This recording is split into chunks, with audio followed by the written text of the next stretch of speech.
पिछले एपिसोड में demon emperor आखिरकार गॉडहुड के पाथ में एंटर हो गया था और हाओचेन उसे रोकने के लिए कुछ भी नहीं कर पाया था। इसके बाद अगले सीन में हम देखते हैं कि सन अचानक से ब्लॉक हो जाता है, जिसके वजह से हम देखते हैं कि सभी इस बात से काफी परेशान हो गए थे और कहने लगते हैं कि ये क्या हो गया, क्योंकि ये तो बहुत ही अजीब है। तभी इसी बीच हम देखते हैं कि इनको फॉलिंग स्टार भी दिखाई देते हैं, जिसके वजह से वे सभी और ज्यादा परेशान हो गए थे।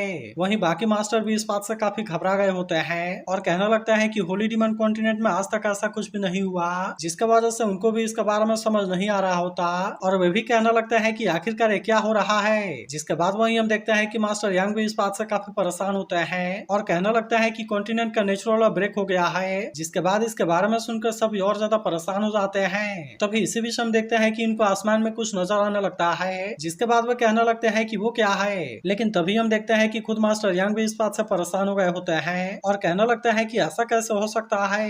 इसके बाद हम देखते हैं कि यहाँ डिमन पिलर आने लगे थे, जिसके वजह से वे सभी और ज्यादा परेशान हो जाते हैं और कहने लगते हैं कि यह तो असल में डिमन पिलर है। वहीं उधर हम देखते हैं कि सभी सोल्जर भी इस बात से काफी डर गए थे और कहने लगते हैं कि अचानक से यह सब क्या होने लगा और यहाँ पर एक ही साथ में इतने सारे डिमन पिलर कैसे आ गए। लेकिन तभी इसी बीच हम देखते हैं कि सभी डिमन पिलर ने अपने प्रेशर को रिलीज करना शुरू कर दिया था, जिसके वजह से हम देखते हैं कि कोई भी इसके सामने कुछ नहीं कर पाता और इस तरह से वे सभी इसमें बहुत बुरे तरीके से फंस जाते हैं। जिसके बाद वहीं हम देखते हैं कि खुद बाकी मास्टर भी इस बात से काफी परेशान होते हैं और कहने लगता है कि आखिरकार आज अचानक से क्या होने लगा और ये सभी डिमन पिलर एक साथ में अपीयर क्यों हो गए। मगर इसके बाद भी हम देखते हैं कि किसी को इसके बारे में कुछ पता नहीं होता।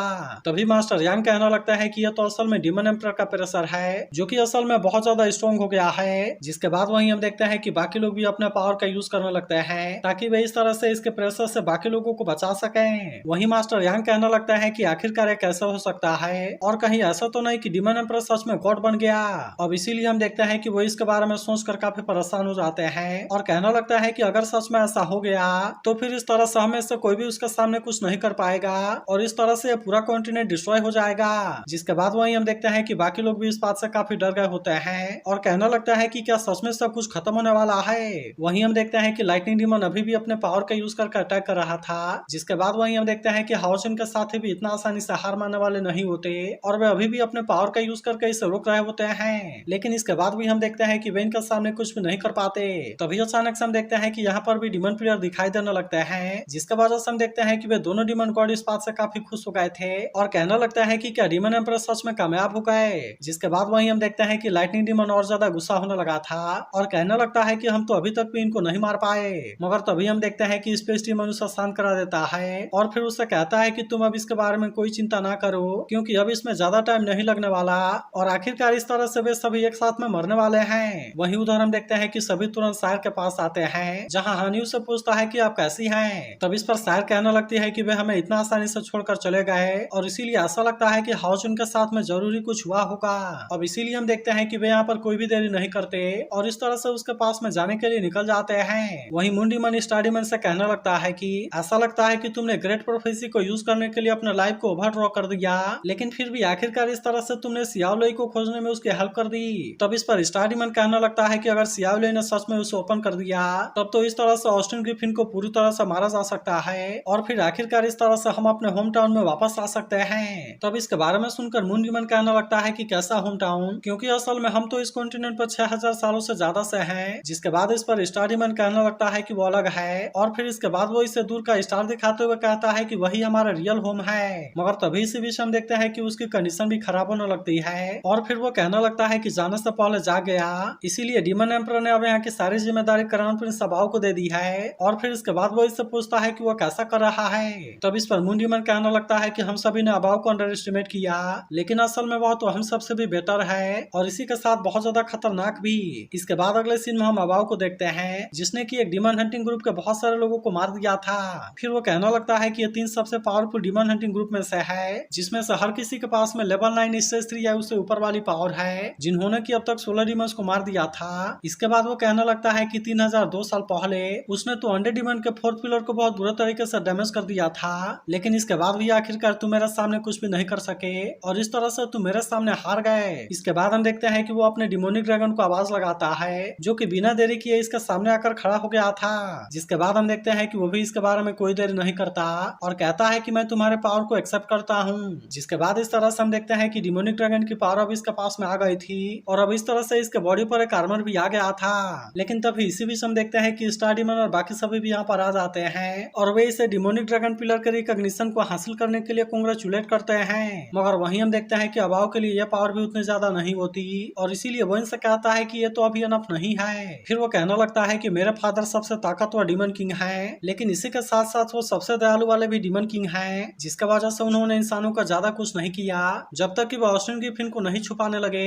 लेकिन इसके बाद भी वह केवल हाओ चुन को मारना चाहते थे, जिसके साथ में ऑस्टिन गिफिन का ब्लड कॉन्ट्रैक्ट था। लेकिन इसके बाद भी आखिरकार वे इसमें कामयाब नहीं हुए, जिसके वजह से वे ऐसे रास्ते पर जाने के लिए रेडी हो गए जहाँ पर आज तक किसी ने भी अपना पैर नहीं रखा। इसके बाद हम देखते हैं कि वो गॉड बनने के पाथ के बारे में बात करने लगता है और फिर कहने लगता है कि आखिरकार गॉड बनने का क्या मतलब है, क्योंकि आखिरकार वो जिस नई दुनिया को चाहते हैं उसके लिए क्या कीमत चुकानी होगी। इसके बाद वो इनसे कहने लगता है कि मैं अपने फादर को बहुत ज्यादा एडमायर और रिस्पेक्ट करता हूँ, इसीलिए मैं उनको एक नए तरीका खोजने में हेल्प करने वाला हूँ। जिसके बाद हम देखते हैं कि इसके बारे में सुनकर सभी हैरान हो जाते हैं, क्योंकि किसी को भी इसके बारे में कोई अंदाजा नहीं होता।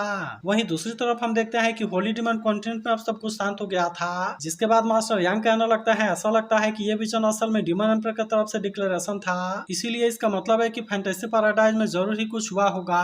जिसके बाद हम देखते हैं कि उनको हाओ चुन के बारे में भी चिंता होने लगती है। वहीं उधर हम देखते हैं कि हाओ चुन अभी भी डीमन एम्पर के सामने इतना आसानी से हार मानने वाला नहीं होता। जिसके बाद हम देखते हैं कि अब उसके बाकी साथी भी यहाँ पर आ जाते हैं और सार तुरंत उसके पास जाकर उससे पूछती है कि तुम कैसे हो। तब इस पर हाओ चुन उसे गले से लगाते हुए कहता है कि मैं ठीक हूँ और मुझे इस बात की खुशी है कि तुम भी ठीक हो। लेकिन फिर तभी अचानक से हम देखते हैं कि वो नीचे बैठ गया था, जिसके बाद हम देखते हैं कि उसके बाकी साथियों को उसके बारे में चिंता होने लगती है और वे पूछने लगते हैं कि कैप्टन कैसे हैं। तब इस पर हान्यू कहता है कि तुम इसके बारे में कोई चिंता ना करो, क्योंकि कोई भी सीरियस सिचुएशन नहीं है। इसके बाद हम देखते हैं कि वो अपने पावर का यूज करके हाओ चुन और सियाओ लुई को हील करने लगता है।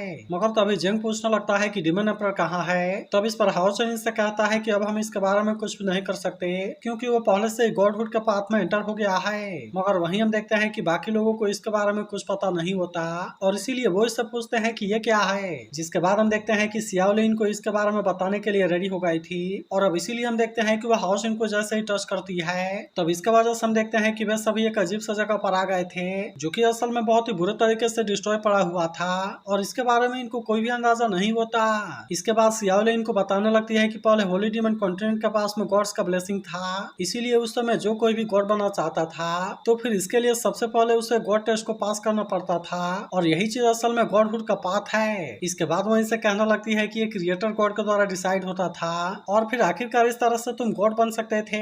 लेकिन फिर तभी अचानक से 6000 साल पहले यहाँ पर 72 डीमन पिलर्स आ गए और फिर वे जैसे ही होली डीमन कॉन्टिनेंट में पहुंचे तब इसके वजह से गॉडहुड का पाथ डिस्ट्रॉय हो गया। तो अगर एक्सप्लेनेशन अच्छी लगी हो तो इस वीडियो को लाइक और इस पर एक कमेंट जरूर कर देना और इसका अगला पार्ट भी बहुत ही जल्द अपलोड होगा।